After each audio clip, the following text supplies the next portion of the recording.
Первым объектом инспекции главы республики стала строящаяся амбулатория Вальтиева, которая будет обслуживать до 100 человек в день.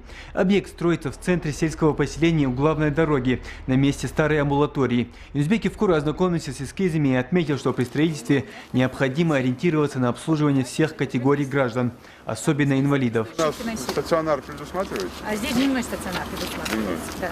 На сколько коек? Ну, мы планируем пока всего 20 коек, а там, если потом будет возможность, будем расширять его. Но на эти два села, на эти два села, я думаю, что этого будет достаточно. С учетом населения 15 тысяч. График составить где-то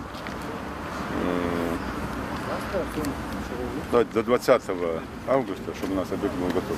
Далее кортеж главы направился в центр Назрани, где по улице Пионерская строится трехэтажный 18-квартирный дом. Половина этих квартир инвестиционная, а 9 семей переселятся из аварийного дома, который находится рядом. Юнузбек Евкуров поднялся на второй этаж, пообщался с рабочими и уже сверху осмотрел прилегающую территорию. Сейчас вокруг объекта мало свободной земли, но в дальнейшем на месте старого дома планируется установить детскую площадку, благоустроить и озеленить двор. Следующим пунктом посещения главы стал район новостроек Назрани. Здесь Юнузбек Евкуров подверг резкой критике деятельность муниципалитета. Речь идет о территориях, где большое количество земельных участков обносится единым высоким забором. Ранее глава уже делал замечания по этому поводу и подчеркивал, что подобное строительство в частном секторе недопустимо. Несмотря на запрет, на новостройках появились новые заборы.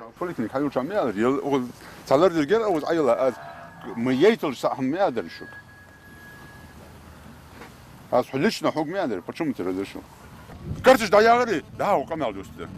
Ах, ждали, пожалуйста, стройте порумлады, угол трехэтажный отти, экономжили отти, шей цену доклю, шей базри. Пожалуйста, вопросов нет. Строительный забор, отти, все наш, отти, через 1,5-2 года сдайте мне городок. Оз масагвак выходим. Оз, ха, вухар, альтив баш, тяги, масагвак выходим. Эзур сагвак вухоз. А хайбол хатибера косогвак вахант. Так мало выгоди. Сада окозво, сада да вы, окоз сах да вы. А нахтах выйдешь. По мнению Юнузбека Евкурова, это произошло из-за некомпетентности муниципальных властей и участковых служб. Руководитель региона поручил в кратчайшие сроки разрушить незаконные ограждения, изучить документы всех владельцев и представить предложения по улучшению инфраструктуры новостроек. По факту незаконного возведения ограждений на участках проводится прокурорская проверка. Глава администрации Альтиевского административного округа Назрани Магомед Цурова отстранен от занимаемой должности. Кадровые решения будут приняты в отношении участковых уполномоченных, закрепленных за этой территорией. Длительное время стоит же уже. Что, вот это? Да.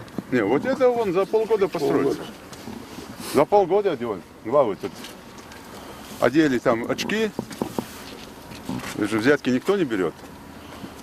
Просто очки одели, черные, ничего не видят у себя под носом. И сейчас меня хотят убедить, что все это нормально.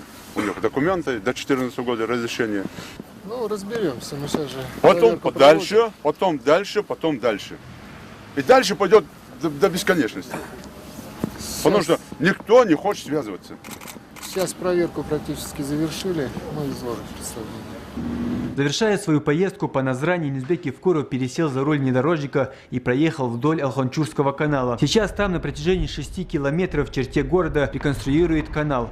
По запланированным срокам реконструкция объекта должна быть завершена до начала пуска воды. Глава обратил внимание строителей на это обстоятельство и поручил с особой внимательностью следить за соблюдением норм и стандартов. Муслим Ганиев, Велес Дасхоев, Юсуп Ханиев. Новости 24.